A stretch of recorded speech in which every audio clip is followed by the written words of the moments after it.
नमस्कार, मैं doctor Anita Srivastava, gynaecologist एसएचएमसी में आपका स्वागत करती हूँ। इस जूम मीटिंग के जरिए मैं आपको आज इंट्रानेटल केयर और पार्टोग्राफ के बारे में बताऊंगी। इंट्रानेटल केयर, अभी इससे पहले हमने एंटीनेटल केयर का एक क्लास की थी और उसके बाद रिस्पेक्टफुल मैटरनल केयर। ये सारी चीजें एक दूसरे से लिंक्ड हैं, सब जुड़ी हुई हैं। तो ज्यादा देर न करते हुए हम उसी में डिस्कशन करते जाएंगे और शुरुआत करते हैं। इंट्रानेटल केयर मतलब कि केयर ड्यूरिंग द डिलीवरी। जब हमारे पास हमारी गर्भवती महिला लेबर पेन्स में आती है तो हमें उसकी किस तरह से देखभाल करनी है, किस तरह से हमें डिसीजन लेना है और क्या क्या जांचें आवश्यक होती है और किस तरह से हमें उसकी डिलीवरी कंडक्ट करानी है, ये सारी चीजें हम इस क्लास के जरिए जानने की कोशिश करेंगे। और इस क्लास का सबसे इंपॉर्टेंट पहलू है पार्टोग्राफ। पार्टोग्राफ किस तरह से भरना है और किस तरह से वो पार्टोग्राफ से हम इंटरप्रिटेशन करना है कि इसकी नॉर्मल डिलीवरी होगी या इसका सीजेरियन लेना है या हमें क्या ड्रग का यूज करना है। तो शुरुआत करते हैं हम intranatal care.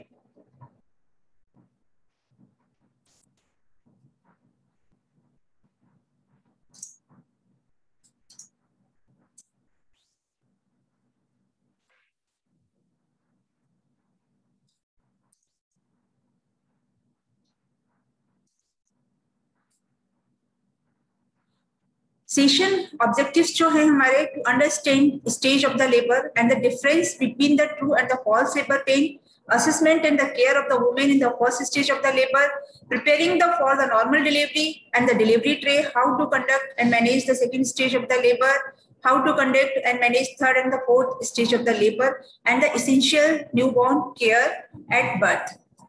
Stages of the labor, as you all know, there is a 4 stages of the labor. First stage is one onset of the labor pains to full dilatation of the cervix.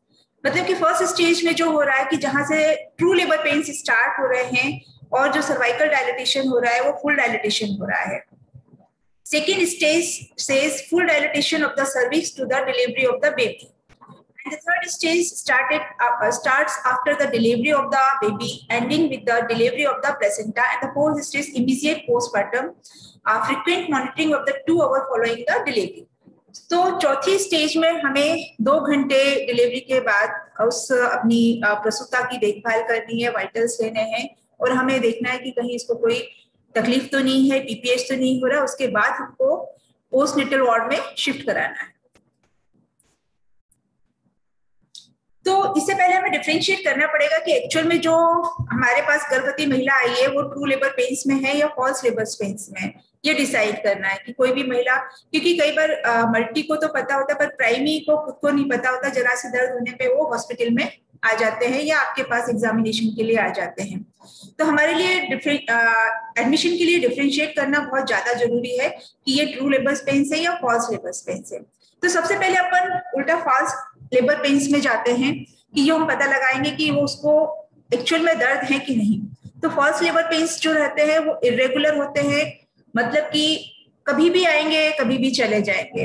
Remains confined to the lower abdomen, सिर्फ नीचे पेट की तरफ रहते हैं। Onset after relieve by the rest, जो महिला थोड़ा सा आराम करने को बोलेंगे तो उसको आराम भी पड़ जाता है। Does not increases in the duration, intensity और द फ्रीक्वेंसी। समय के साथ साथ जो फॉल्स लेबर पेन्स होते हैं वो बढ़ते नहीं हैं और सिर्फ एक छोटा सा एपिसोड रहता है कई बार कि पेट में दर्द हो रहा है और उसको आराम करेगी तो उसको आराम मिल जाएगा, या कुछ मेडिकेशन थोड़ा सा लेगी तो उससे उसको आराम रिलीफ मिल जाएगा। पेन किलर, जो पेन किलर तो नहीं देते, रिलैक्सेंट देंगे तो उससे उसको आराम पड़ जाएगा। तो और साथ में उसको कोई जैसे कि शो एब्सेंट है, मतलब कोई डिस्चार्ज वेजाइनल कोई डिस्चार्ज नहीं रहेगा, सिर्फ पेट में दर्द रहेगा, ये उसकी कंप्लेंट रहती है। क्योंकि उसको समझ नहीं आती है दूसरी, कई बार पहला बच्चा है या उसको तो उनको डर रहता है मन में, तो जरा सी भी जो मूवमेंट होते हैं बॉडी में या जरा सी भी कोई भी प्रॉब्लम होती है तो वो सीधे सीधे हॉस्पिटल के लिए जाते हैं कि कहीं कोई बड़ी समस्या ना खड़ी हो जाए।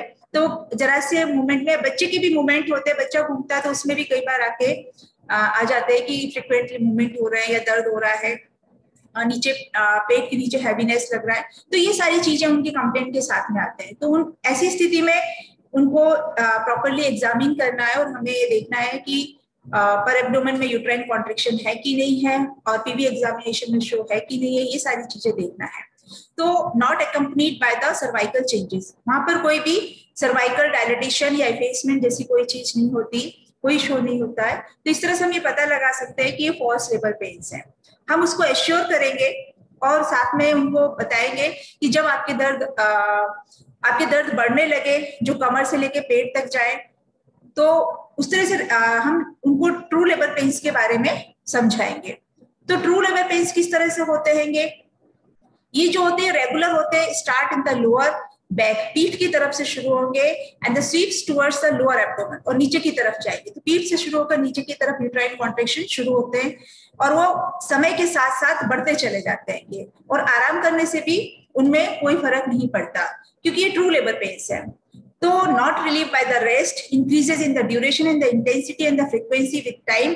और इसके साथ साथ अगर हम पीवी एग्जामिनेशन करते हैं तो वहां पर देखते हैं कि वहां पर शो प्रेजेंट है।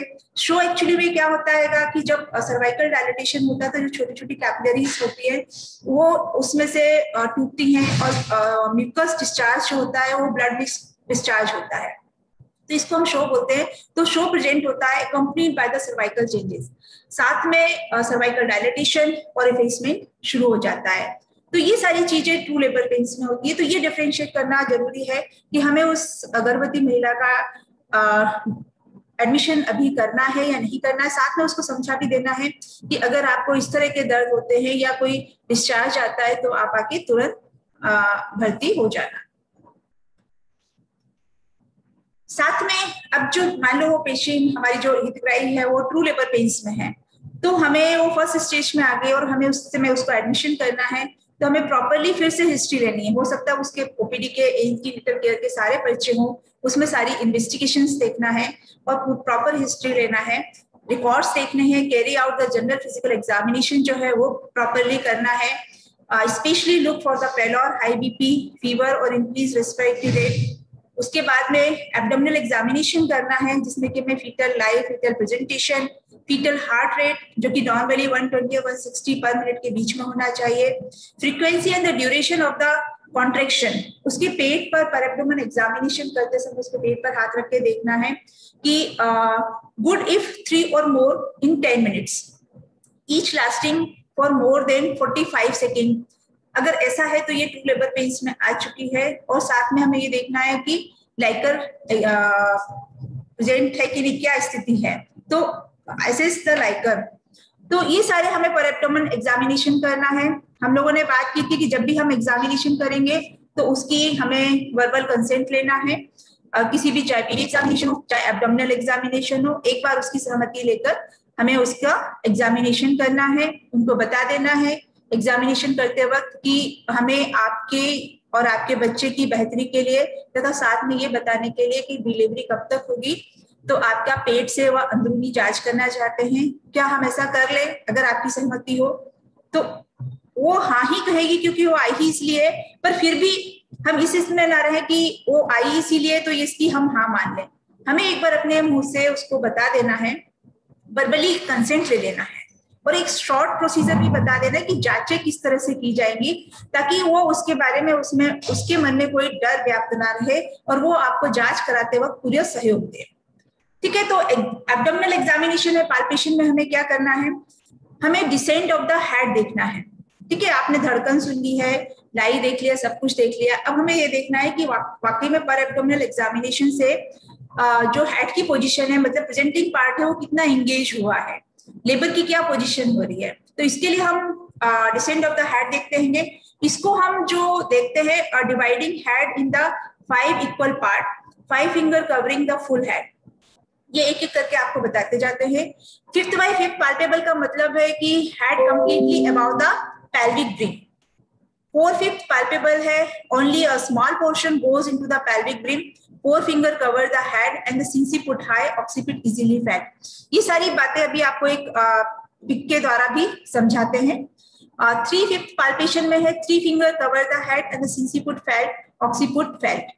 और 2/5 palpable में 2 finger covers the head and the sinciput felt, occiput just felt. Head at the level of the zero station at the ischial spine. तो यहाँ पर आप देखिए कि जो 2/5 palpation है, जहाँ पे कि 2 finger covers the head and the sinciput felt and the occiput just felt.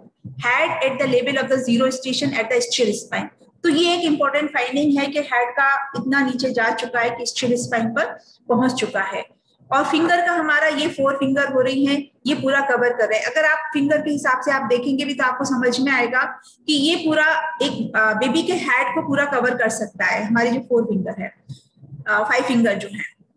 तो इस तरह से हमें एग्जामिनेशन करना है। तो 2 फिंगर का मतलब है कि सिर्फ 2 फिंगर जो है वो हेड पे फील हो रही है, तो मतलब कि जो 3/5 पोर्शन जो है वो अंदर जा चुका है, 3 फिंगर अंदर जा चुकी है, मतलब इतना हेड अंदर जा चुका है कि वो ischial स्पाइन पर पहुंच चुका है।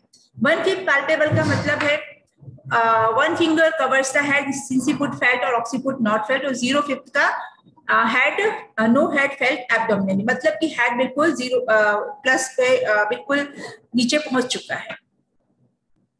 ये डायग्राम में जिस तरह की बताया गया है, head is mobile about the symphysis pubis, मतलब कि 5/5 मतलब पूरी 5 फिंगर जो है वो ऊपर फील हो रही है। दूसरा डायग्राम में इस तरह से बताया गया, ये पूरी 5 फिंगर है, 1 2 3 4 5 है ना, ये पूरी 5 फिंगर जो है वो उसके बच्चे के हेड पे फील हो रही है। तो head accompanied full width of the 5 fingers about the symphysis pubis. ये सिम्फाइसिस प्यूबिस है, ये सिम्फाइसिस प्यूबिस है और ये फिंगर है। तो मतलब कि हेड एंगेज नहीं हुआ है, बिल्कुल ऊपर रखा हुआ है, पेल्विक कैविटी में नहीं गया है। दूसरा जो सी नंबर का डायग्राम है उसमें दूसरी फाइंडिंग बता रहा है 2/5 की, जिसमें हम बता रहे थे कि जो प्रेजेंटिंग पार्ट है वो ischial स्पाइन पर पहुंच चुका है ना। तो सिर्फ यहाँ पे 2 फिंगर है जो हेड को कवर कर रही हैं, ये प्यूबिक सिम्फाइसिस है और ये हेड की प्रेजेंटिंग पार्ट है जो कि ischial स्पाइन पर पहुंच चुका है। तो इस तरह से हम लोग पर एब्डोमेन एग्जामिनेशन करके भी ये पता लगा सकते हैं कि एक्चुअल पोजीशन में कितना हेड एंगेज हो चुका है, कितना नीचे प्रेजेंटिंग पार्ट आ चुका है। वेजाइनल एग्जामिनेशन में जैसे कि हमने बात की थी अभी पहले ही बोला था कि वर्बल कंसेंट लेना आवश्यक है। तो take consent, do not shave perineal area, just trim the hair. Shaving नहीं करना चाहिए क्योंकि उससे इन्फेक्शन के चांसेस होते हैं, इसलिए सिर्फ ट्रिमिंग ऑफ द हेयर होना चाहिए। Ask women to pass urine, कोई भी एग्जामिनेशन करे तो हमेशा हमें ब्लैडर एम्प्टी होना चाहिए, कोई भी प्रोसीजर करना है या कोई भी एग्जामिनेशन करना है, क्योंकि अगर ब्लैडर फुल होगा तो हमारी जो फाइंडिंग आएंगी वो ठीक नहीं आ पाएंगी और हमें भी प्रॉब्लम होती है। तो इसलिए हमेशा कोई भी एग्जामिनेशन करे, कोई भी सर्जिकल प्रोसीजर कोई भी करना है तो हमेशा उसको यूरिन पास करके ही करना चाहिए। Wash hand with the soap and the water and the wear sterile gloves. Infection prevention का हमें पूरे प्रोटोकॉल्स का फॉलो करना है, किस तरह से हैंड वॉश करने ताकि हम भी इन्फेक्शन से बचे रहे और हमारा जो हितग्राही है गर्भवती महिला है वो भी इन्फेक्शन से बची रहे। बी जेंटल, जिस तरह से हम लोग एग्जामिनेशन कर रहे हैं, ये सारी जो नॉर्म्स है ये हमारे रिस्पेक्टफुल मैटरनल केयर में भी आते हैं कि हमारा जो वर्बली भी जेंटल रहना है और जब एग्जामिनेशन का तरीका भी है वो भी जेंटल रहना है, कि एक तरह मतलब हल्के हाथों से उसको एग्जामिनेशन करना है कि वो हमारा एग्जामिनेशन उसको पेनफुल ना हो, इस तरह से करना है, क्योंकि वो ऑलरेडी बहुत ज्यादा डरी हुई होती है पेशेंट, वो लेबर पेन्स में भी होती है, तकलीफ में है और हमारी तरफ से उसको कोई तकलीफ नहीं पहुंचना चाहिए, हम उसके सहयोग के लिए खड़े ना कि तकलीफ पहुंचाने के लिए। तो ये इन चीजों का ध्यान रखना है कि हमारे जांच का तरीका इतना जेंटल होना चाहिए कि उससे किसी भी तरह की परेशानी ना हो। Carry out the vaginal examination under the strict aseptic conditions. तो ये हमने अपनी बात की कि इन्फेक्शन प्रिवेंशन का हमें हर स्टेप पे पूरा ध्यान रखना है, ये दोनों की बेहतरी के लिए होता है। Do not do vaginal examination if patient has bleeding. अगर किसी स्थिति में हम देख रहे हैं कि वो पेशेंट ब्लीडिंग कर रहा है, ज्यादा ब्लीडिंग हो रही है, तो ऐसी स्थिति में पीवी एग्जामिनेशन नहीं करना है, क्योंकि हो सकता है वो प्लेसेंटा प्रीविया हो जिससे कि ब्लीडिंग और बढ़ जाएगी। ऐसे में परस्पिकुलम एग्जामिनेशन से ही हम कंफर्म करते हैं। Vaginal examination should be done only a defined interval. Too frequent PV examinations may cause infection. Again infection prevention रोकने की हमारी पूरी कोशिश है। यहाँ पर हमें 4 आवरली पीवी एग्जामिनेशन करना है, जो कि हमारे पार्टोग्राफ में भी क्लियर रूप से बताया गया है कि हमें कब कब एग्जामिनेशन क्या क्या करने हैं। Assess the cervical dilatation, effacement, membrane status, whether intact or the rupture, if ruptured, color of the liquor and the head station, ये सारी चीजें हमें देखनी है। अब इफेसमेंट और डायलेटेशन की बात करें। इफेसमेंट जो होता है कि सर्विक्स कितना थिन आउट हुआ, और ये एक्चुअली में एग्जैक्टली कोई कैलकुलेशन नहीं है, ये हम सिर्फ मतलब जस्ट अपने हिसाब से मेजर करते हैं। तो इसको अपन परसेंटेज में करते हैं, अंदाजन करते हैं, एग्जैक्टली कोई स्केल नहीं है जिससे हम नाप सके कि ये कितना है। तो ये वेरी कर सकता है पर्सन टू पर्सन। तो इसको हम जो देखते हैं 20, 30, 50, 80% इस हिसाब से इसको देखते हैं। और बिल्कुल थिन रिंग जब हो गई, बिल्कुल पतली बिल्कुल बारीक क्लियर रह गई है, उसको हम 100% बोलते हैं कि फुल इफेसमेंट हो चुका है, 100% इफेसमेंट है। सर्वाइकल डायलेटेशन की बात करें तो increases in the diameter of the cervical opening. Cervical dilatation क्या है, जो सर्वाइकल सर्विक्स की ओपनिंग कितनी होती चली जा रही है, इसको हम जो मेजर करते हैं वो हम सेंटीमीटर में मेजर करते हैं। ऑफ कोर्स हम अपनी फिंगर का यूज करते हैं, बट फिंगर का जो यूज करना है, हमें इसकी टिप ऑफ फिंगर की पता होना चाहिए कि कितनी हमारी टिप ऑफ फिंगर की लेंथ है ना। किसी की किसी की पतली उंगली है तो 1.2 हो सकती है, किसी की थोड़ी सी मोटी है तो 1.5 हो सकती है। तो ये भी वेरी करता है। तो अंदाजन हमें देखना है। अब अगर हम बात करते हैं किसी की 2 फिंगर है, मान लो किसी ने एग्जाम, जो कि पुराना एक क्राइटेरिया है, वो जनरली अधिकतर लोग इसी में बात करते हैं कि 1 फिंगर 2 फिंगर, और हमें इस तरह से फिंगर में बात नहीं करना, हमें किस में बात करना, सेंटीमीटर में कन्वर्ट करना उसको। तो अगर 1 फिंगर है और उसकी टिप ऑफ जो है वो 1.5 सेंटीमीटर, अगर वो बोल रहे 2 सेंटीमीटर है और तो उसका जो होगा 3 सेंटीमीटर है, तो मतलब कि 2 फिंगर है। तो ये एक अंदाज निकल के आता है ना।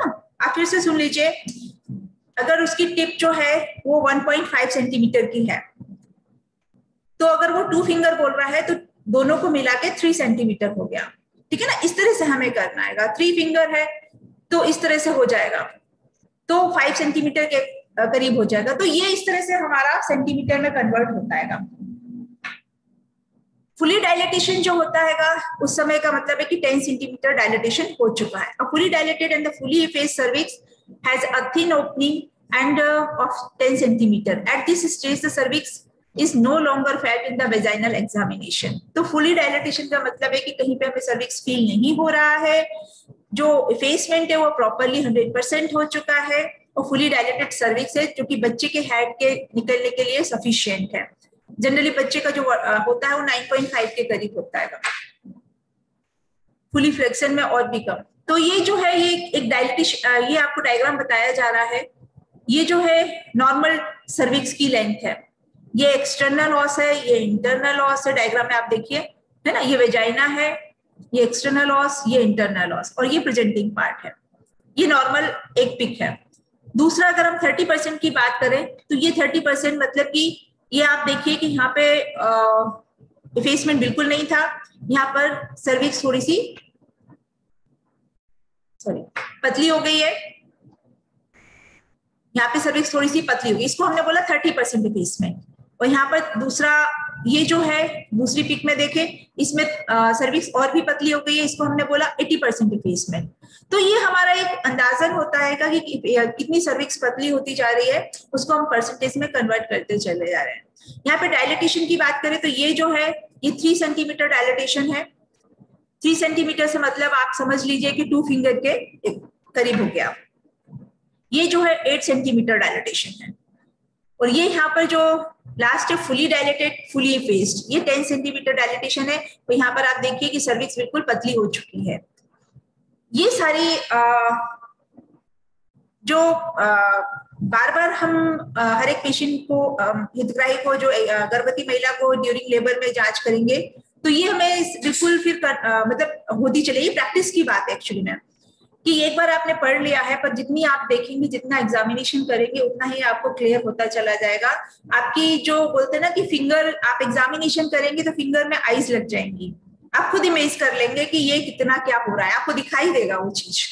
तो ये प्रैक्टिस पे डिपेंड करता है कि हमारी प्रैक्टिस कितनी है एग्जामिनेशन करने की। Cervical effacement and the dilatation, cervical effacement and the dilatation during labour, ये हम पिक के द्वारा इसको वही चीज समझने की कोशिश कर रहे हैं कि cervix is not effaced in the first pic में, एंड द सेकेंड पिक में सर्विक्स इज फुल्ली इफेसमेंट। यहाँ पे इफेसमेंट पूरा हो चुका है पर डायलिटेशन नहीं है, अभी 1 सेंटीमीटर डायलिटेशन है।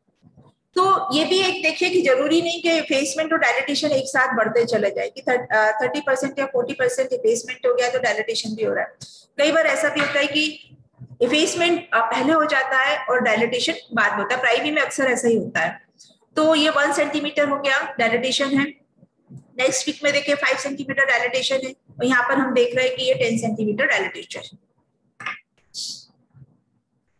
हेड स्टेशन नेक्स्ट एग्जामिनेशन, अभी हमने थोड़ी देर पहले उसमें स्लाइड में बात की थी कि पर एब्डोमेन एग्जामिनेशन करके हम समझने की कोशिश कर रहे थे कि हेड की प्रेजेंटिंग पार्ट कहाँ पर है, वर्टेक्स का प्रेजेंटिंग पार्ट कहाँ पर है और किस पोजीशन पे है, मतलब बाय फिंगर है ना, 4/5 था, फिंगर कितना था, 5/5 था। जो फ्लोटिंग हेड है उसमें पूरी पांचों की पांचों उंगलियां ऊपर हमें प्रेजेंटिंग पार्ट पे फील हो रही थी।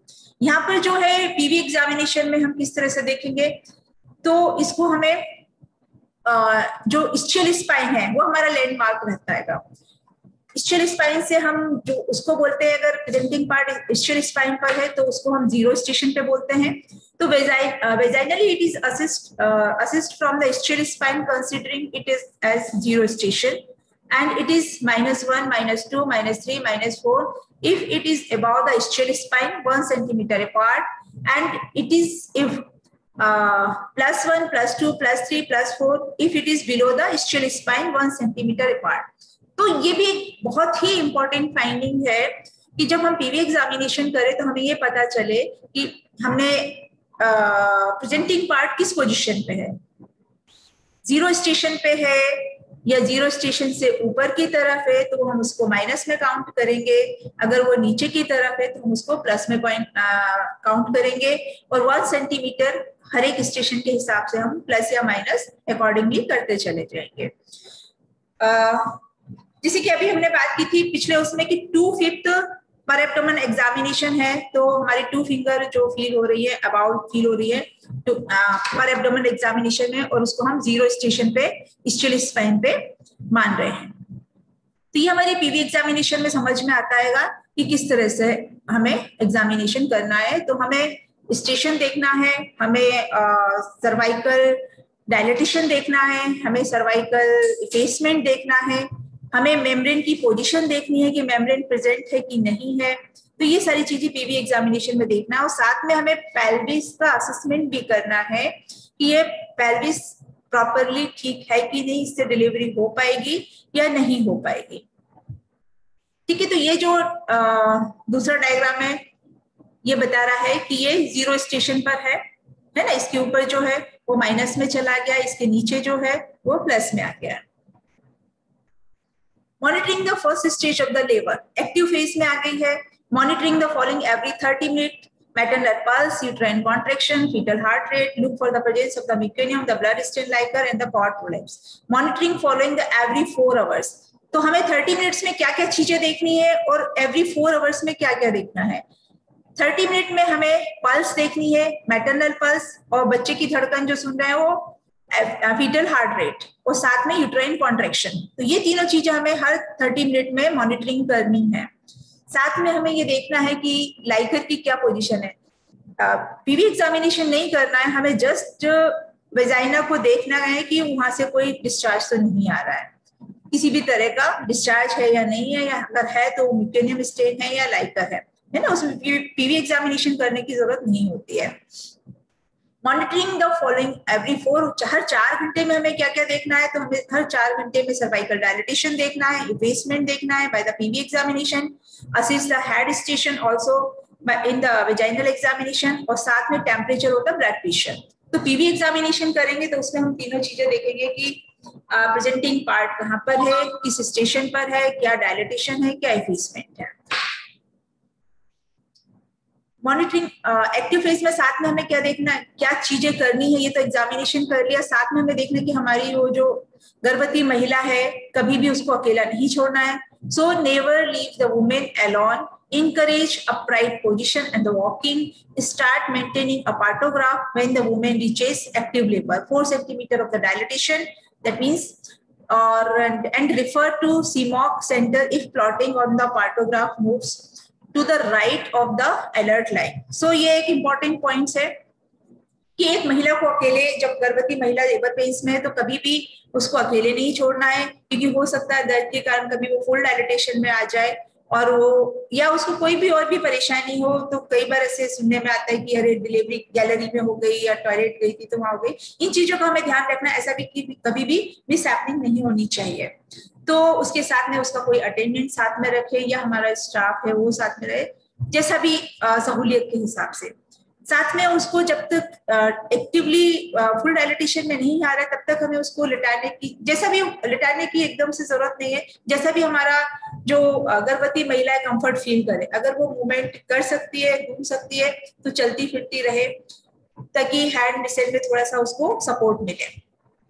और पर अननेसेसरीली वॉक भी नहीं कराना, क्योंकि हर एक महिला की अपनी एक बियरिंग पावर होती है, तो उसके अकॉर्डिंगली वर्क करना है. अगर वो लेटने में कंफर्टेबल है तो दैट्स ओके, पर अगर वो चाहती है कि नहीं मैं मूव कर सकती हूँ, चल सकती हूँ, तो ठीक है. वो उसको मतलब एक बीमारी वाली स्थिति में नहीं लाना है, जैसा वो कंफर्ट फील करे हमें उसको उसी तरह से रखना है, और साथ में उसके कोई ना कोई एक अटेंडेंट होना जरूरी है. तो पार्टोग्राफ की बात आई तो सबसे पहले हम पार्टोग्राफ यहाँ पे पढ़ते हैं. और पार्टोग्राफ एक बहुत ही अच्छी, एक बार आपको समझ में आ जाएगा तो ये हमेशा आपको हेल्प करेगा. एक ही पेपर में आपको सारी फाइंडिंग्स मिल जाएंगी, आपको बार बार नोट्स डालने की जरूरत नहीं है. सिर्फ एक पेपर आप स्टार्ट करेंगे तो वहां से ही अपने को समझ में आ जाएगा कि हमें क्या डिसीजन लेना है. नॉर्मल डिलीवरी हो रही है या हमें इसको कहीं रिफर करना है, या हमें सिजेरियन करना है, या हमें क्या ड्रग का देना है, ये सारी सब कुछ एक ही पेपर में क्लियर हो जाता है. So learning objectives, by the end of this session the learner will be able to describe the significant use of the partograph in the monitoring the progress of the labor, fetal and the maternal conditions, describe the frequency of recording of the different parameters during the labors, plot the case study finding, and interrupt the field of partograph for the decision making. So ये हमें सारी चीजें करेंगे. सबसे पहले क्या definition, क्या हमारी पार्टोग्राफ है, क्या एक बड़ा सा हवा सा है पार्टोग्राफ की. इतने काफी समय से हम लोग बार बार ट्रेनिंग कर रहे हैं और उस पर कोशिश कर रहे हैं कि हमारे यहाँ का हर एक मेडिकल ऑफिसर, हर एक स्टाफ नर्स जो कि लेबर रूम में वर्क कर रहे हैं वो पार्टोग्राफ का फीलिंग प्रॉपरली करें. हम लोग वो चीज अचीव अभी तक नहीं कर पाए, तो फिर से इस क्लास के जरिए ये कोशिश है कि आप लोग उस चीज को समझ लें कि पार्टोग्राफ किस तरह से फिल करना. एक बार समझ में जाएगा, बहुत ही सिंपल है, आपको खुद ही अच्छा लगेगा कि सारी फाइंडिंग्स एक ही पेपर में मिल रही, हमें बार बार पलटने की जरूरत नहीं है. तो partograph is the most important tools for the health worker at the any level to assess the progress of labour and take appropriate action. Graphic recording of the progress of the labor and condition of the mother and the fetus. So एक ही graph में आपको 3 चीजें पता चल रही है: maternal wellbeing, fetal well-being, and the progress of the labor. Labor records thus reduces paperwork. Partograph is applicable for the active phase of the first stage of the labor, that is from cervical dilatation is more than 4 centimeter to fully dilatation of the cervix. तो हमें partograph जो fill करना है, अब बहुत simple partograph आ गया है जिसको 4 सेंटीमीटर डायलिटेशन से स्टार्ट होता है, तो बहुत ज्यादा समय तक आपको भरना भी नहीं है. एक्टिव लेबर में आ चुकी है जो कि अगले 6-7 घंटे में डिलीवर होने वाली है, वहीं से आपको भरना है. तो ये हमारे पार्टोग्राफ की एक पिक है. एक शॉर्ट में अभी इसको बता देते हैं, फिर बाद में आपको फिल करना बताएंगे, ठीक है ना. तो ये पार्टोग्राफ है. यहाँ पे ऊपर सबसे पहले नेम दिया है, इसको टुकड़ों में भी अपन करके बताया ना. ऊपर ही पूरा एड्रेस उसका है ना, नेम, एड्रेस, पैरिटी, डेट, सारी चीजें आ रही हैं.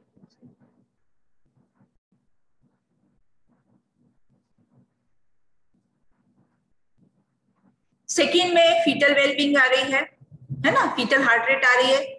फिर इसके बाद में एमनियोटिक फ्लूइड वाला पोर्शन आ रहा है, ये जो है यहाँ से हमें प्लॉटिंग स्टार्ट करनी होती है। सर्वाइकल डायलिटेशन है, इधर पर ये कॉन्ट्रेक्शन है, यहाँ पर ड्रग्स जो दी गई वो इंटरवेंशन है, और जो नीचे वाला है यहाँ पर हमें मैटरनल कंडीशन के बारे में लिखना है, जिसमें कि पल्स और बीपी लिखना है, साथ में टेम्परेचर लिखना है। सो वन बाय वन जो शुरुआत में आइडेंटिफिकेशन है हमें करना है, आइडेंटिफिकेशन डाटा है ना, किस पर्सन का ये है। तो उसमें हम देखेंगे name, age, parity, date and time of the admission, registration number and the time of the rupture of the membrane. ठीक है, तो हमारा जो भी गर्भवती महिला आ रही है उसका हमने नाम लिखा, एज लिखा, कौन सा बच्चा है, कितने बच्चे हुए हैं, कितना एबॉर्शन हुए, कितने जिंदा बच्चे, वो सारा हम इसमें सब एंटर करेंगे। रजिस्ट्रेशन नंबर जो हमारा ओपीडी का है वो हम लिखेंगे, इंडोर का है वो लिख देंगे। Time of the rupture of the membrane, हो सकता है इसमें हमें कंफ्यूजन होता है कि हमारे सामने नहीं हुई है या हमारे सामने हुई है ना, दोनों चीजें हो सकती हैं। हो सकता है वो घर से आई हो, उसको पानी जा रहा हो, जब आपने देखा एब्सेंट मेम्ब्रेन में मिली हो, तो हम उसको हिस्ट्री से पूछ सकते हैं कि अंदाज से आपको पानी कब से जा रहा है, तो बता देगी कि मुझे सुबह 4 बजे से पानी जा रहा है, तो हम उसको उसके अकॉर्डिंगली हिस्ट्री के हिसाब से लिख देंगे कि history of rupture of membrane according to patient, वो जो भी टाइम बता रही है। और अगर हमारे सामने हुई है तो हम उस समय का समय डाल देंगे कि जब रप्चर ऑफ द मेम्ब्रेन हुई है। तो इसमें हम दोनों चीजों से लिख सकते हैं कि जो आपने पाया वो आपको लिखना है। प्लॉटिंग ऑफ द पार्टोग्राफ में फीटल कंडीशन देखेंगे तो हमें count the fetal heart rate every 30 minute, हर एक आधे घंटे से फीटल हार्ट रेट देखना है और 1 मिनट तक देखना है, पूरा 1 मिनट तक हमें फीटल हार्ट रेट देखना है कि कितना उसको है।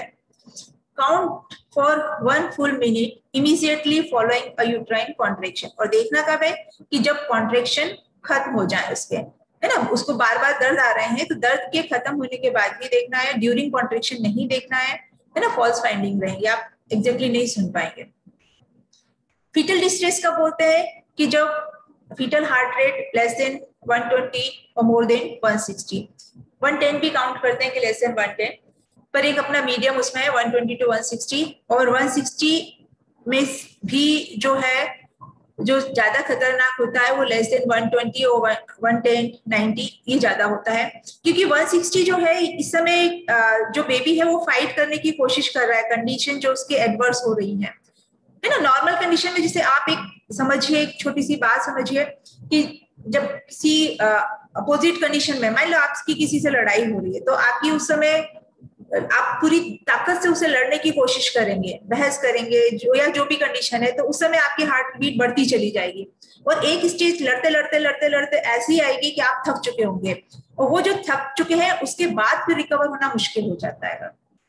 तो यहाँ पे सेम बच्चे के साथ में इस तरह से हो रहा है कि वो जो उसके एबनॉर्मल कंडीशन जो उसके लिए हो रही है उससे वो फाइट करने की कोशिश कर रहा है, मतलब बच्चा बाहर निकलने की कोशिश कर रहा है मगर उसको स्पेस नहीं मिल रही है, कोई भी और भी रीजन है, तो उसके लिए उसकी फाइट करने की कोशिश कर रहा है और उसकी धड़कन बढ़ती चली जा रही है, एफएचएस उसकी बढ़ती चली जा रही है, और फिर एक कंडीशन बढ़ते बढ़ते बढ़ते ऐसी आएगी कि बच्चा एग्जॉस्ट हो जाएगा और वो फिर उसमें इतनी पावर नहीं रहेगी कि वो लड़ सके, तो उसकी जो फीटल हार्ट रेट है वो कम होना शुरू हो जाएगी, तो वो बच्चा उस समय हमें उसको सरवाइव करना फिर ज्यादा मुश्किल हो जाता है। तो फिर इसके लास्ट में हमें अरेंज फॉर द रेफरल है ना देखना है। Record the status of the membrane and the amniotic fluid, इसमें हमें देखना है कि मेम्ब्रेन इंटेक्ट है या ब्लड स्टैंड है या क्लियर लाइकर है या मेकेनियम स्टैंड है, तो इसको अगर इंटेक्ट है तो आई से डिनोट करेंगे, ब्लड स्टैंड है बी से करेंगे, लाइकर अगर क्लियर है तो सी से करेंगे, और मेकेनियम है तो एम से करेंगे। सबसे इंपॉर्टेंट पॉइंट जो इसमें आता है कि हमें कहाँ से शुरू करना होता है, इसमें अक्सर सब लोग गलती करते हैं कि हमें प्लॉटिंग कहाँ से शुरू करनी है, क्योंकि अगर आप प्लॉटिंग सही शुरू करेंगे तो फिर आपका पूरा काम सही होता चला जाएगा। तो ये आप देखिए बिल्कुल ध्यान से इसमें कि ये पार्टोग्राफ है, वो यहाँ पे 4 सेंटीमीटर से स्टार्ट हुआ है, क्योंकि हमने बोला है कि हम यहाँ पे जो शुरू करेंगे वो 4 सेंटीमीटर से ही शुरू करेंगे, active stage of the labour से शुरू करेंगे। दूसरा हमारा एक ब्रह्म वाक्य है कि हमें जो पार्टोग्राफ शुरू करना है वो कहाँ से करना है, अलर्ट लाइन से शुरू करना है। यहाँ पे अलर्ट लाइन कहाँ है, ये अलर्ट लाइन लिखी हुई है, तो हमारा पार्टोग्राफ जो है हमेशा अलर्ट लाइन से ही शुरू होगा। ठीक है, जैसे कि एग्जाम्पल, अगर वो हमारे पास जो गर्भवती महिला लेबर पेन्स में आई है 4 सेंटीमीटर डायलिटेशन है, तो हमारा पार्टोग्राफ 4 से शुरू होगा। अब अगर वो गर्भवती महिला जब आई है और हमने उसको एग्जामिनेशन किया है तो 5 सेंटीमीटर डायलेटेशन पर है, तो हमारा पार्टोग्राफ यहाँ से शुरू होगा। ये 5 सेंटीमीटर है और पर हमारी अलर्ट लाइन कहाँ पर है, ये हमारी अलर्ट लाइन है ना, ये अलर्ट लाइन जा रही है। तो यहाँ से हमें शुरू करना है, 5 सेंटीमीटर से शुरू करना है। अगर कोई महिला 7 सेंटीमीटर में आई है लेबर पेन्स में आपके पास में, तो आपके पार्टोग्राफ कहाँ से शुरू करना है, 7 कहाँ पर है, ये 7 है, ऊपर अलर्ट लाइन कहाँ पे जा रही है, ये, तो हमें यहाँ से शुरू करना है। अब मान लो कोई महिला 7 सेंटीमीटर में आई है और उस समय का जो टाइम हो रहा था वो 2 बज रहे थे, ठीक है।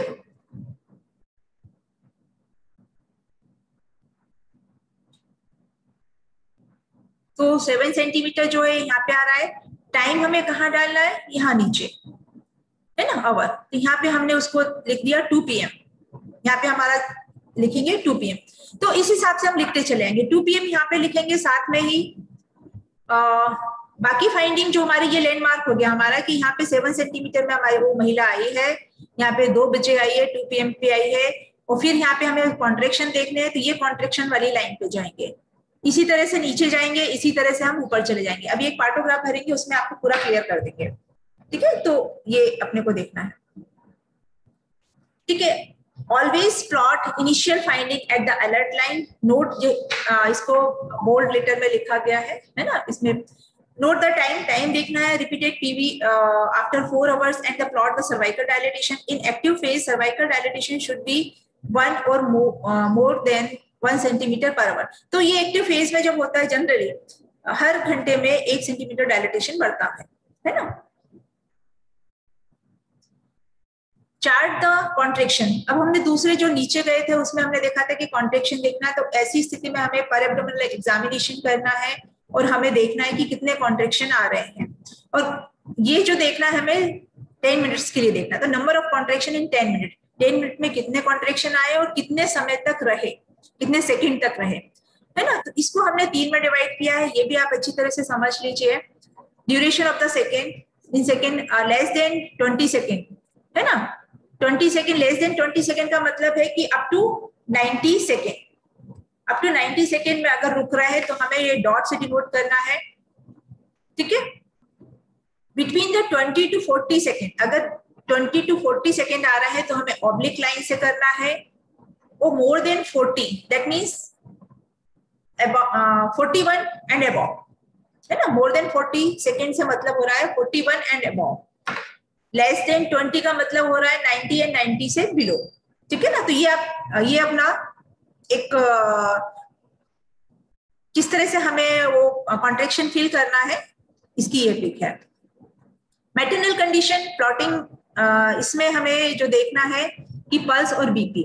सो record maternal pulse every half hours, record BP every 4 hours. Pulse जो है वो हमें देखना है एवरी हाफ आवर्स में। तो हर आधे घंटे में हमें क्या क्या देखना है, फीटल हार्ट रेट देखना है, मैटरनल पल्स देखना है और यूट्राइन कॉन्ट्रेक्शन देखना है। एवरी 4 आवर्स में हमें क्या देखना है, हमें पीवी एग्जामिनेशन करना है और हमें पीवी एग्जामिनेशन के साथ ब्लड प्रेशर देखना है। तो ये 2 चीजें हमें हर 4 घंटे में करना है। और साथ में टेम्परेचर, ये नीचे सबसे जो लास्ट लाइन है वो टेम्परेचर की है, इसको भी हमें एवरी 4 आवर्स में देखना है। इंटरवेंशन कैसे निकालेंगे, ये जो इंटरवेंशन जो हम अगर क्या हमने इंटरवेंशन क्या ड्रग्स दी हुई है उसको, ठीक है। Mention the dose and the route of the time administration of any drug IV fluid given before delivery. तो यहाँ पे अगर आप किसी ड्रग का यूज कर रहे हैं, एंटीबायोटिक या IV फ्लूइड कुछ भी यूज कर रहे हैं, तो वो हमें यहाँ पर नोट करना है। इंटरप्रिटिंग द पार्टोग्राफ में कैसे अपने को देखेंगे, कैसे इंटरप्रिटेट करेंगे। If alert line is cross, the plotting moves to the right of the alert line, it indicates abnormal labour, prolong और ऑब्स्ट्रक्टेड लेबर, है ना। ये जो हमारी अलर्ट लाइन है, ये इसके राइट क्या हुआ, ये वाला पोर्शन, है ना। अगर यहाँ पे सीधा सीधा ये अलर्ट लाइन के अंदर जा रहा था, ऊपर की तरफ जा रहा था, तो इसका मतलब ये था कि एक नॉर्मल प्रोसेस चल रही है। पर अगर अलर्ट लाइन के राइट साइड अगर हमारी लाइन आ गई है ना, हमारी जो पार्ट फिल कर रहे थे वो अगर अलर्ट लाइन के राइट साइड में आ गए, तो इसका मतलब ये हो रहा है कि लेबर आगे नहीं बढ़ रहा। अब आप इसको इस तरह से समझिए,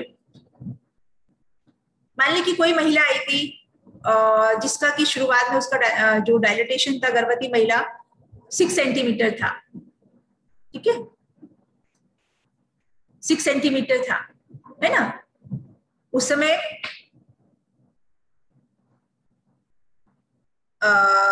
जो टाइम हो रहा था वो 2 बजे के करीब टाइम, तो हमने 2 PM यहाँ पे नीचे टाइम फिर किया और यहाँ पे 6 सेंटीमीटर कर लिया। अब हमने 4 घंटे बाद देखा तो 1 आवर, 2 आवर, 3, 4, है ना, यहाँ पे हमने 4 घंटे हो गए।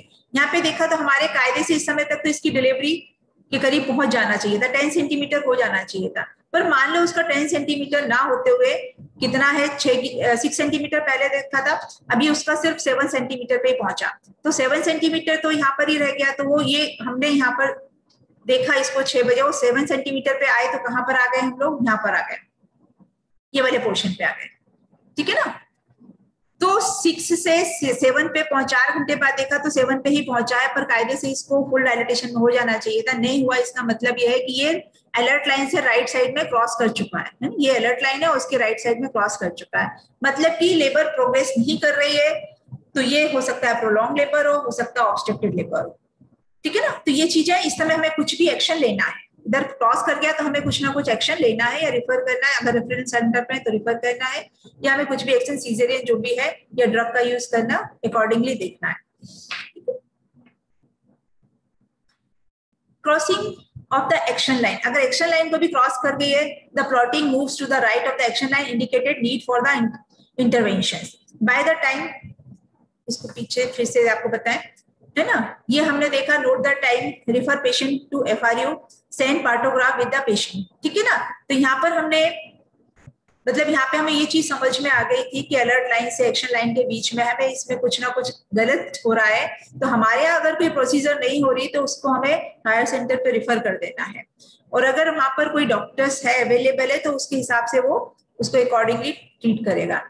तो ठीक है, हमारे पास 4 घंटे का ही समय होता है, ज्यादा समय नहीं होता है समझने के लिए कि कुछ भी इंटरवेंशन लेना है, और इंटरवेंशन अगर लेना है तो हमें क्या करना है।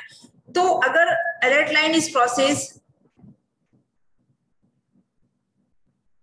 Crossing the action line, action line को अगर क्रॉस कर गई तो हमें उसको कुछ भी सीजरियन या जो भी ड्रग से जो भी है वो डिसीजन लेना है। Bye the time of the action line is crossed, the women should ideally have reached the FRU for the appropriate interventions to take place, है ना, तो उस समय तक FRU पहुंच जाना चाहिए।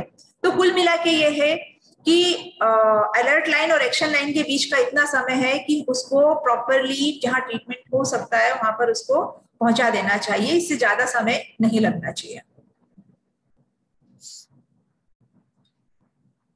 FRU के अदर जो इंडिकेशन क्या क्या है जो रिफर करने की जरूरत पड़ रही है जहां पर हमें, तो अगर फीटल हार्ट रेट जो लेस देन 120 पर मिनट और मोर देन 160 पर मिनट हो रही है तो भी रिफर करना है, मीपेनियम स्टेन लाइकर आ रहा है तो भी रिफर करना है, when cervical dilatation plotting cross the alert line moves towards the right side of the alert line तो रिफर करना है, contraction not increasing in the duration, intensity and the frequency, है ना, एब्डोमिनल कॉन्ट्रैक्शन नहीं बढ़ रहे जो कि त्यों बने हुए तो वहां पे भी रिफर करना है।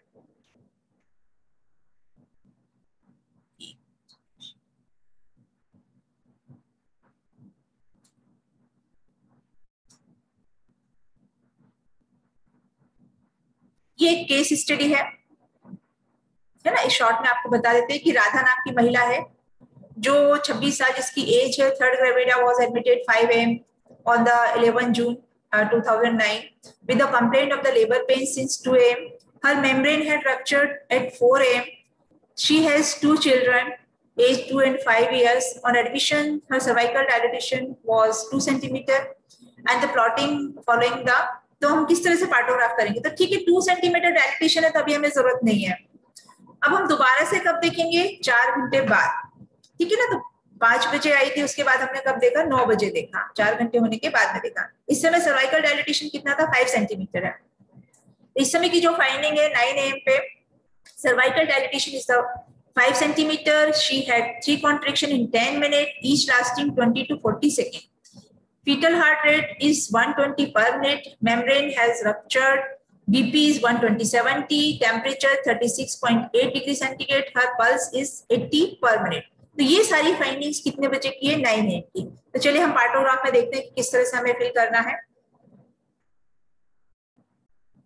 ये हमारा पार्टोग्राफ है, ठीक है। हमने राधा नाम लिखा, वाइफ ऑफ लिखा, एज लिखा, पैरिटी लिखी, रजिस्ट्रेशन नंबर लिखा, date and time of admission लिखा, है ना, ROM। तो ये अभी तो नहीं हुआ था, ठीक है ना, तो अभी हमने इसको बारे में कुछ नहीं लिखा है।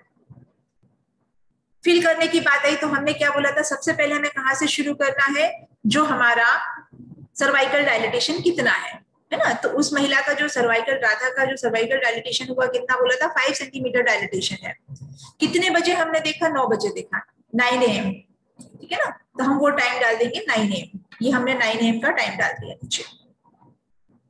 ये आवर वाला है जहाँ पे हमें टाइम डालना है, ठीक है ना। तो ये 9 AM का समय डाल दिया। उसके बाद हमने देखा कॉन्ट्रेक्शन कितने आ रहे थे, तो उसको 3 कॉन्ट्रेक्शन आ रहे थे 10 मिनट में, जो कि 20 to 40 के बीच में थे। तो हमने ऑब्लिक लाइन कर दी, ठीक है। 3 ये हमने काउंट कर लिया था यहाँ पे, है ना। 3 कॉन्ट्रेक्शन आ रहे हैं, तो 3, 1, 2, 3, इस तरह से हमने ये 3 लिया है ना, और ऑब्लिक लाइन में कर दिया। उसके बाद फीटल हार्ट रेट 120 पर मिनट थी, फीटल हार्ट रेट 120 मिनट, हमने ये पॉइंट लगा दिया। तो आप यहाँ पे एक चीज समझिए, हमारा जो पार्टोग्राफ शुरू हुआ था 5 सेंटीमीटर पे अलर्ट लाइन पे, ये अलर्ट लाइन जा रही है, यहाँ पे हमने शुरू किया फर्स्ट हमारा 5 सेंटीमीटर, और यही हमारा एक मार्क हो जाएगा। उतना ही हम नीचे जाएंगे, उतना ही हम ऊपर जाएंगे। चाहे तो आप एक स्केल से लाइन खींच दें, है ना, जहाँ पे आप शुरुआत कर रहे हैं, तो नीचे भी उसी लाइन पे जाना है, इससे इधर उधर डेविएट नहीं होना है, ठीक है ना। ये हमारी एक मार्किंग लाइन रहेगी जिससे हमें चलना है, ऊपर भी और नीचे भी 5 सेंटीमीटर से, ठीक है ना। इसी पे हमने 9 AM टाइम डाला है, ठीक है ना। ये 9 AM डाला है, कॉन्ट्रेक्शन डाला है, ऊपर फीटल हार्ट रेट डाला है। अब हम देखते हैं लाइकर की बात करते हैं, तो लाइकर की कंडीशन क्या थी, एमनियोटिक फ्लूइड क्लियर है, ठीक है ना। तो एमनियोटिक फ्लूइड क्लियर है, ठीक है। यहाँ पर हम बात कर रहे हैं बीपी की। ब्लड प्रेशर हमने लिया है, तो कितना ब्लड प्रेशर है, सिस्टोलिक 70, है ना, डायस्टोलिक 110, तो 110/70 है। पल्स अगर हम देखेंगे तो पल्स कितनी थी, 80 पर मिनट, है ना। फिर हमने देखा टेम्परेचर, नीचे टेम्परेचर लिख दिया 36.8। तो इस तरह से हमें पार्टोग्राफ भरते जाना है, ठीक है। नेक्स्ट फाइंडिंग अगर हम देखेंगे, ये हमारा पूरा 9 बजे की जो सारी फाइंडिंग्स थी वो हमने भर दी है। अब बैक जाके देखें हम कि दूसरी जो कितने बजे देखा, 9 बजे से जो देखा है 9:30 पे हम क्या देख रहे हैं, सिर्फ contraction, fetal heart rate, contraction, ये सारी चीजें देख रहे हैं, है ना। दोबारा से पीवी एग्जामिनेशन हम कब कर रहे हैं, तो ये हमने आधे घंटे से यही सारी चीजें देखी, फीटल हार्ट रेट देखना है, कॉन्ट्रेक्शन देखा है, और पल्स देखी है, एमनियोटिक फ्लूइड वगैरह देखा है। दूसरा हम जो पीवी एग्जामिनेशन कर रहे हैं वो 1 बजे कर रहे हैं, ठीक है ना, 4 घंटे बाद। फर्स्ट हमने पीवी एग्जामिनेशन किया था 9 AM पे, दोबारा से जो कर रहे हैं वो 1 PM पे कर रहे हैं। तो इस समय हमारी फाइंडिंग जो है, सर्विक्स फुली डायलेटेड है, तो बस हम यहाँ पे सारा चीजें उसी हिसाब से अकॉर्डिंगली कर लेंगे जो भी फाइंडिंग थी।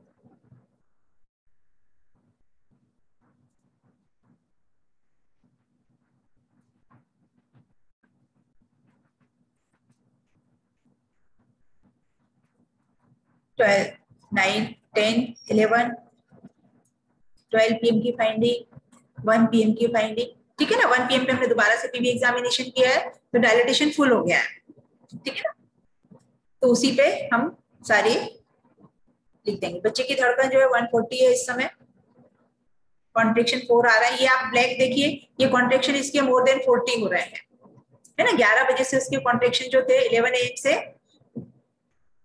कॉन्ट्रेक्शन का जो था कि 4 कॉन्ट्रेक्शन हो रहे थे, 1, 2, 3, 4 कॉन्ट्रेक्शन हो रहे हैं, और जो ड्यूरेशन था कॉन्ट्रेक्शन का वो मोर देन 40 सेकेंड था।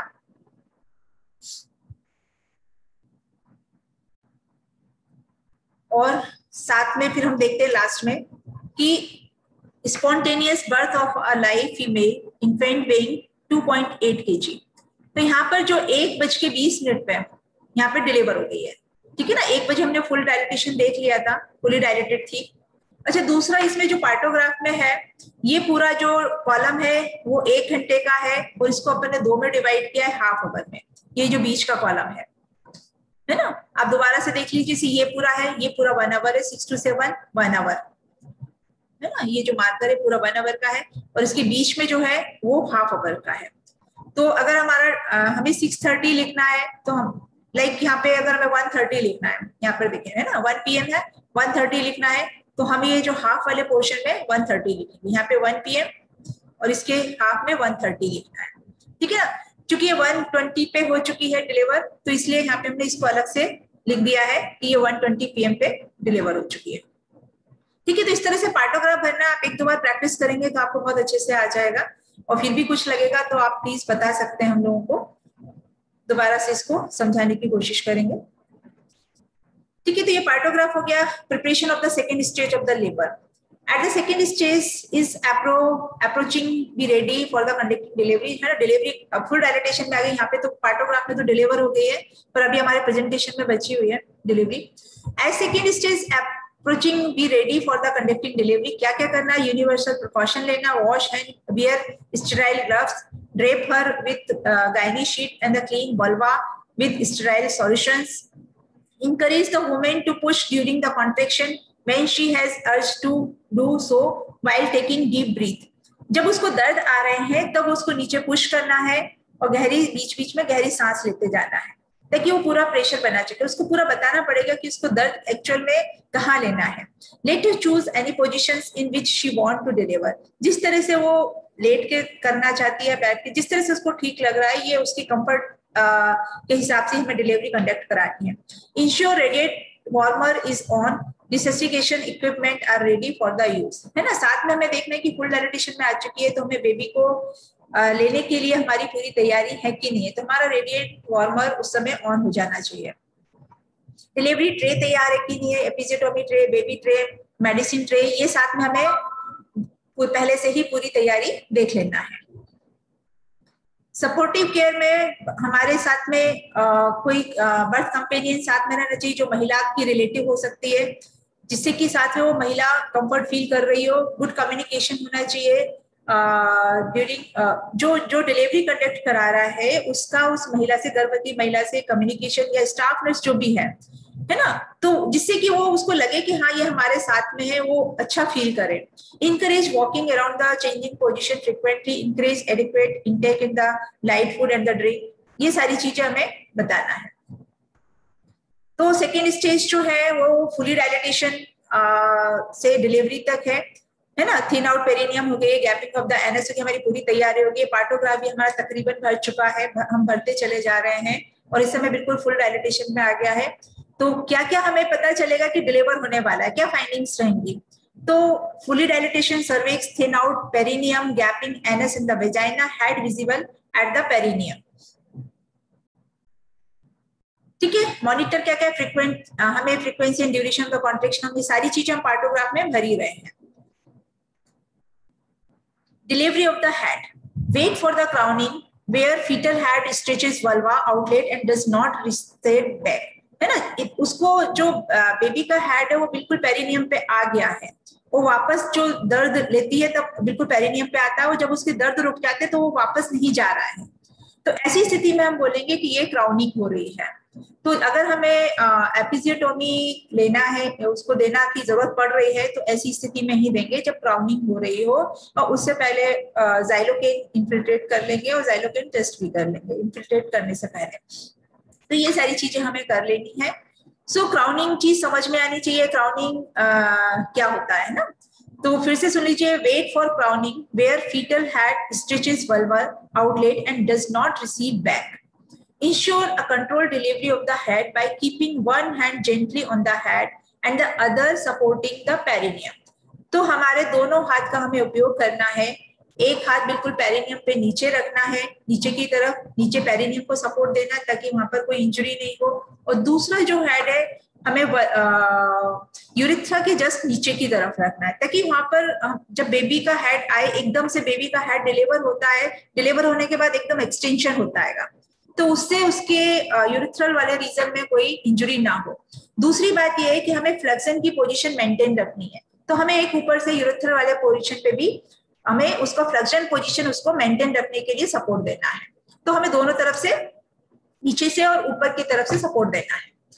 Feel gently around the baby neck, जैसे बेबी का नेक डिलीवर होता हैगा तो हमें देखना है कि अम्बिलिकल कॉर्ड तो उसके कॉर्ड अराउंड द नेक तो नहीं है। If it is loose around the neck, deliver the baby through the loop of the cord and the slip cord over a baby's head. And if it is tight, तो हमें दोनों चीजों, if it is tight around the neck, doubly clamp and cut in the between. तो यहाँ पर अगर cord around the नेक है और अगर वो लूज है तो हम उसको वहां से निकाल देंगे, और अगर हमें लग रहा है कि नहीं बहुत टाइट है तो हम दोनों तरफ से क्लैम करके कट कर देंगे और उसके बाद बेबी को डिलीवर करवाएंगे। तो ये सारी तैयारी, हमें ट्रे हमारी पूरी तैयार बगल में होना चाहिए। Shoulder, delivery of the shoulder and the rest of the body, ठीक है, हेड डिलीवर हो गया है। Wait for the spontaneous rotation and the delivery of the shoulder, this is usually happen within 1 to 2 minutes. Apply gentle pressures downwards to deliver the top shoulder and then lift the baby up towards the mother's abdomen to deliver the lower or posterior shoulder. ठीक है, तो एक जो normal labour की process होती है वो कभी पेल्विस और बेबी से आपको कभी अगर नेक्स्ट क्लासेस में हुआ तो बताने की कोशिश करेंगे, क्योंकि यहाँ पर जैसे बताया ना कि रोटेशन होता है वो उससे आपको क्लियर होगा, एक्सटर्नल रोटेशन हो रहा है यहाँ पर ना। तो ये जो चीजें अपने को देखना है, बेबी का जो शोल्डर किस तरह से डिलीवर हो रहे हैं, ठीक है। Wait for the spontaneous rotation of the delivery of the shoulders, it is usually happen within 1 to 2 minutes, ठीक है। दोनों शोल्डर इस तरह से हमें को निकालने, और बेबी डिलीवर होने के बाद में माँ के एब्डोमेन पे रखना है ताकि उसके माँ के टच में रहे बच्चा, और उस पे एक पहले से ही शीट बिछा के रखनी है और बच्चे को अच्छे से उसको पहुंचना है, और जो गीली वाली शीट हटा के फिर दूसरा एक सूखी शीट रख के माँ के एब्डोमेन पे रख के माँ के ब्रेस्ट के बीच में हमें रखना है ताकि वो मदर और बेबी का कांटेक्ट बना रहे। अच्छा, जिस समय डिलीवर होती है उसी समय हमें टाइम और सेक्स दोनों ही बता देना है। जो भी हमारी असिस्टेंट है या तो वो उस चीज को नोट करे, और या आप सामने वॉच रहे जहाँ पे डिलीवरी हो रही है तो एग्जैक्टली टाइम पता रहे। Clamp the cord and the cut it, collect the cord blood, examination के लिए अगर भेजना है तो वो हमें करना है। तो ठीक है, इस तरह से बेबी डिलीवर करवा लिया। उसके बाद में अब क्या रह गया, प्लेसेंटा। तो प्लेसेंटे को जो थर्ड स्टेज है, यहाँ पे प्लेसेंटा डिलीवर हो रहा है, तो इसको हम बोलते हैं एक्टिव मैनेजमेंट हमें करना होता है। Active management of the third stage of the labour, AMTSL है।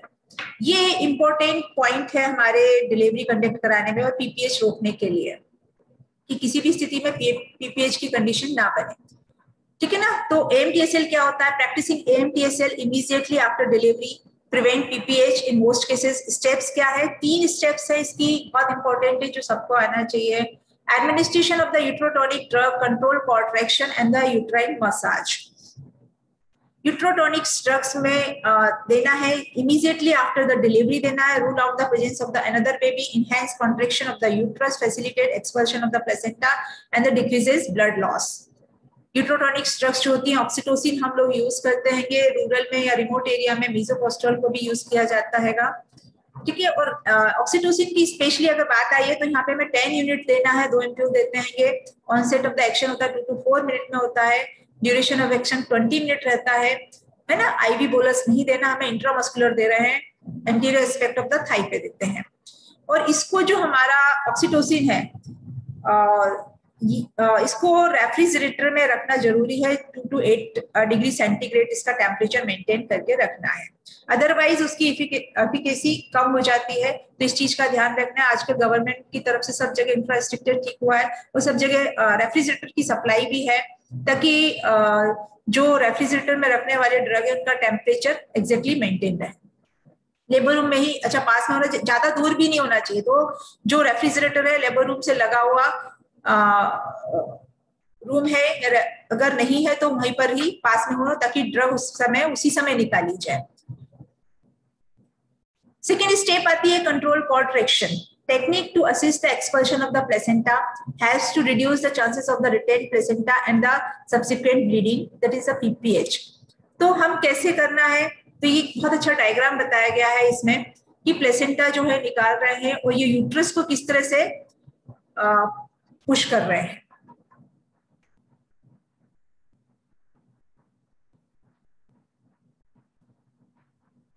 ठीक है, claim the cord, close the perineum, hold the claim cord with one hand, place the other hand above the pubic bone in the abdomen to stabilize the uterus. ये यहाँ पे important line है ये कि जो दूसरा हाथ है वो pubic bone पे रखना है, ना कि फंडस पे रखना है ना. पुरानी हैबिट में क्या है कि फंडस पे हाथ रख के पुश नीचे की तरफ पुश करने लगते हैं. इसमें नीचे की तरफ पुश नहीं करना है, इसमें पीठ की तरफ और ऊपर की तरफ पुश करना है और जो हाथ जो रखना है वो प्यूबिक बोन पे रखना है. अब दोबारा से डायग्राम को देख लें. इसको प्यूबिक बोन पे रखना है, ठीक है ना. और इसका डायरेक्शन देखिए ऊपर की तरफ जा रहा है ना. नीचे को दबा रहे हैं, प्रेशर नीचे को दे रहे हैं पर पुश ऊपर की तरफ कर रहे हैं. इस तरह से रखना है, ठीक है. और नीचे वाला जो है वो कॉर्ड को डाउनवर्ड और बैकवर्ड है ना, पैर की तरफ और नीचे की तरफ, पीठ की तरफ, ये प्लेसेंटा की पोजीशन जो अम्बिलिकल कॉर्ड को पकड़े हुए इस तरह से पकड़ना है. ये इस तरह से हैंड दोनों हाथ में से, ठीक है. तो ये क्लैम्प करके अपने को इस तरह से उसको करना है. तो ये ऐसा क्यों कर रहे हैं? Give counter pressures to prevent inversion of the uterus while giving cord traction. तो दूसरे हाथ से जो प्रेशर दे रहे हैं सिम्फाइसिस प्यूबस पे जो प्रेशर दे रहे हैं वो इसलिए दे रहे हैं कि इन्वर्शन यूट्रस मतलब प्लेसेंटा को जो हम नीचे की तरफ खींच रहे हैं उसके साथ में जो यूट्रस ये जो मान लीजिए आप यूट्रस है और यहाँ पर ये प्लेसेंटा इस तरह से लगा हुआ है. तो प्लेसेंटा से के साथ में खींच के यूट्रस इन्वर्ट होके ना चला आए, है ना. यूट्रस ऊपर की तरफ ही रहे और प्लेसेंटा आराम से नीचे की तरफ निकल आए. इन्वर्शन ऑफ यूट्रस क्या होता है? यूट्रस का पलट के बाहर आ जाना. तो ऐसी स्थिति ना बने, पेशेंट शॉक में चली जाती है, पीपीएच होता है. Put tensions on the cord and the awaited strong contraction. और जब टेंशन कॉर्ड जब खींच रहे होते हैं तो जब कॉन्ट्रेक्शन आ रहा होता है उस समय करना है. तो हमने 3 स्टेप्स की बात की थी यहाँ पे कि यूट्रोटोनिक ड्रग लगाना है, कंट्रोल कॉन्ट्रेक्शन करना है, साथ में हमें यूट्राइन मसाज करनी है, ठीक है. As cord lengthen, uterus contract, gently pull the cord downward and deliver the placenta with continuous counter pressures on the abdomen.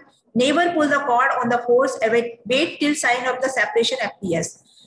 तो हमें कब निकालना है कि जब तक हमें सेपरेशन के साइन नहीं दिखाई देते, मतलब कि gush of the blood, lengthening of the placenta, अगर ये चीजें नहीं हो रही तब तक हमें रुक जाना है कि प्लेसेंटा पहले सेपरेट हो जाए तभी हमें उसको निकालना है, अदरवाइज वो इन्वर्शन ऑफ द यूट्रस हो जाएगा. Hold placenta in the 2 hand. जब निकल गया है प्लेसेंटा बाहर तो हमें दोनों हाथों में प्लेसेंटा लेना है. Rotate and twist and separate the membrane and remove them completely. Examine the placenta for its completeness. All cotyledon are there. तो हमें ये देखना है कि कोई रिमेनिंग पार्ट तो अंदर नहीं रह गया है. इस तरह से हमें प्लेसेंटा को एग्जामिनेशन करना है. तो आप ये देखिए, ये पिक में बहुत क्लियर दिया गया है. ये प्लेसेंटा नीचे डाउनवर्ड और बैकवर्ड पोजीशन में है. ये डाउनवर्ड और अपवर्ड पोजीशन में सुप्राप्यूबिक जो है प्रेशर दे रहे, काउंटर प्रेशर दे रहे हैं इस तरह से, है ना. जब ये प्लेसेंटा निकलना शुरू हो गया तब क्या है, दोनों हाथों का यूज किया है ना. दोनों हाथों में लिया है और इसको रोटेट करते हुए बाहर निकाला है, ठीक है. Examine the placenta. प्लेसेंटा को एग्जामिनेशन करना जरूरी है. तो हमने पहले यहाँ पे प्लेसेंटा को एग्जामिनेशन करके देखना है. इस तरह से पलट के देखा कि यहाँ पे सारे कोटिलीडॉन और मेम्ब्रेन सब कुछ है कि नहीं, है ना. फिर पलट के इस तरह से देखा कि यहाँ पर कहीं पे मेम्ब्रेन पूरी तरह से है कि नहीं. यहाँ पे हमने पलट के देखा कि कोटिलीडॉन पूरे हैं, कहीं पर गैपिंग मिसिंग तो नहीं है, मतलब कुछ पीस प्लेसेंटा का अंदर तो नहीं रह गया यूट्रस में जो कि बाद में पीपीएच करे, या मेम्ब्रेन का पार्ट तो नहीं रह गया. तो यहाँ पे हमने पलट के देखा कि यहाँ पे कोई छेद नहीं है, कुछ नहीं है. तो ये कंप्लीट प्लेसेंटा मेम्ब्रेन के साथ में है. Ensure the placenta is delivered complete within all membrane. If the placenta is not delivered within 30 minutes of the delivery, refer the woman for the higher center. मतलब return placenta हो गया है, referral slip बनानी है. Never apply cord tractions, pull without a contractions and without applying counter traction above the pubic symphysis. With the other है ना। तो हमें जो प्रॉपर टेक्निक है कंट्रोल कॉन्ट्रैक्शन उसी को यूज करना है, otherwise inversion of the uterus या इनकम्प्लीट प्लेसेंटा हो सकता है, जो कि बाद में पीपीएच इन्फेक्शन सेकेंडरी पीपीएच के भी कॉज होते हैं। थोड़ा सा भी अगर पीस रह गया तो उस समय तो हो सकता है ब्लीडिंग ना भी हो प्राइमरी पीपीएच पे, पर सेकेंडरी पीपीएच रिमेनिंग पार्ट में इन्फेक्शन होके वो पीपीएच करेगा। तो ये चीज हमें बहुत ध्यान में रखना है ना। In case placenta is retain, give information on referral slip, the placenta is not delivered within 30 minute of the delivery, refer the women FRU and with the referral slip. Drug जो आपने drugs दी हैं, क्योंकि ये जो placenta अपने को निकालना है वो हायर सेंटर में ही निकालना है, हो सकता है यूट्रस रिलैक्स करना पड़े, एनेस्थीसिया की जरूरत पड़े, ब्लड की जरूरत पड़े। तो जब तक हमारे पास पूरी प्रॉपर प्रिपरेशन है तभी हमें उसको कोई इंटरवेंशन लेना है। Uterine massage help in the contraction of the uterus, thus prevent PPH. Immediately after the delivery, the placenta massage the fundus and the uterus through the woman abdomen until it is contracted. Massage the uterine fundus in the circular motion. इस तरह से uterine contraction करना है with the cup palm until the uterus is well contracted। तो ये हमारी position हाथ की रहेगी और यूट्रस के ऊपर रखेंगे और इस तरह से सर्कुलर मोशन में उसको मसाज करेंगे। Repeat uterine massage every 15 minute for the first 2 hours. तो हमने जो फोर्थ स्टेज थी हमारी 2 घंटे की थी, जो हमें देखना है ऑब्जर्वेशन वाली, तो उस समय भी हमें रिपीट यूट्राइन मसाज कर सकते हैं। Ensure the uterus does not become relax soft, हमें देखना है यूट्रस बीच में रिलैक्स तो नहीं हो रहा है। Watch for the vaginal bleeding, PPH तो नहीं है, कोई प्रॉब्लम तो नहीं है। So immediate care of the mother, examine perineum, lower vagina, if tear observe manage and the as per protocols, clean the women and the area beneath the her, है ना। तो जो भी उसको अच्छे से साफ करना है, क्लीन करना है, कोई भी ब्लड स्टेन उसकी बॉडी में नहीं रहना चाहिए। क्लीन कपड़े से या किसी से गॉश पीस से लेकर पूरे गीले कपड़े से या सेवलॉन से पूरा ब्लड स्टेन सारे उसको क्लीन कर देना चाहिए, अदरवाइज उसको बाद में इन्फेक्शन के चांस रहेंगे। Put a sanitary pad, folded cloth under her buttock, pad cloth soaked can be count to estimate the blood loss, है ना। जब भी हमारा जो भी ड्यूरेशन प्रोसीजर के दौरान अगर कुछ ब्लीडिंग हुई है तो वो हमें देखना है कहीं पीपीएच तो नहीं है। Fourth stage, it is the first 2 hours after the delivery of the placenta. Observations during this period is critical to avoid PPH. Check every 15 minutes if the uterus is well contracted and observe for the vaginal bleeding. If uterus not well contracted, bleeding is excessive, massage the uterus. If bleeding persists, manage as PPH. तो ये हमें ध्यान रखना है, ठीक है। तो check the following every 10 minute में हमारा जो फोर्थ स्टेज है वो देखना है, जनरल कंडीशन देखना है, पल्स बीपी देखना है, टेम्परेचर देखना है, यूट्रस देखना है कॉन्ट्रैक्टेड है कि नहीं, amount of the vaginal bleeding देखना है, ठीक है। और ऑब्जर्वेशन में 24 आवर्स के लिए रखना है, ठीक है। हम लोग 2 दिन तो वैसे 48 घंटे का एडमिशन टाइम है, तो हमें उसको देखना है कि कहीं कोई परेशानी तो नहीं हुई है। Encourage women to eat, drink, rest. Encourage to pass urine. Urine pass करेगी तो यूट्राइन कॉन्ट्रैक्शन अच्छे से होगा और ब्लीडिंग नहीं होती। If difficulty in passing urine, the bladder is full, help her to pass urine by gently pouring water over her vulva. Sensation से, water के सेंसेशन से भी यूरिन पास के सेंसेशन आ जाते हैं। Observe for the danger signs like the bleeding, dizziness, severe headache, visual disturbance, epigastric distress, breathlessness, increased abdominal and the perineal pain. Do not discharge women before 48 hours after the delivery. Counsel her for the diet, family planning, breastfeeding, personal and the baby hygiene. तो जो 48 घंटे हमारे पास रुक रही है उस समय हमें उसको पूरा खाने के लिए, ब्रेस्ट फीडिंग के लिए और फैमिली प्लानिंग के बारे में उससे बात करनी, क्योंकि ये बहुत इंपॉर्टेंट टाइम है उसके पास में उसको समझाने के लिए। न्यूबॉर्न, जैसी बेबी डिलीवर हुआ है, बेबी वेट लेना है, cover the baby along with the covering the head, बच्चे को पूरी तरह से गर्म रखना है। Keep mother and the baby together with the skin to skin contact. Initiate breastfeeding as early as possible. Cord care to be explained. Ask the birth companion to stay with mother.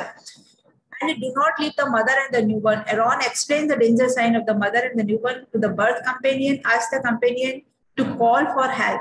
If any of the explained sign appears, counsel on the family planning with the breastfeeding.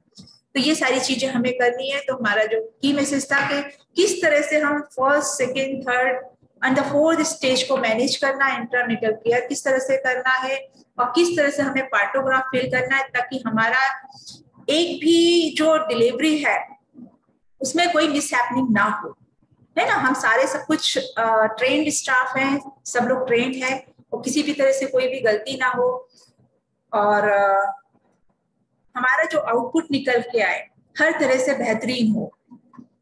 So thank you so much. आपकी फिर भी अगर कुछ आपको कुछ problem हो तो आप हमसे कांटेक्ट कर सकते हैं, हम उसको एक्सप्लेन करने की कोशिश करेंगे।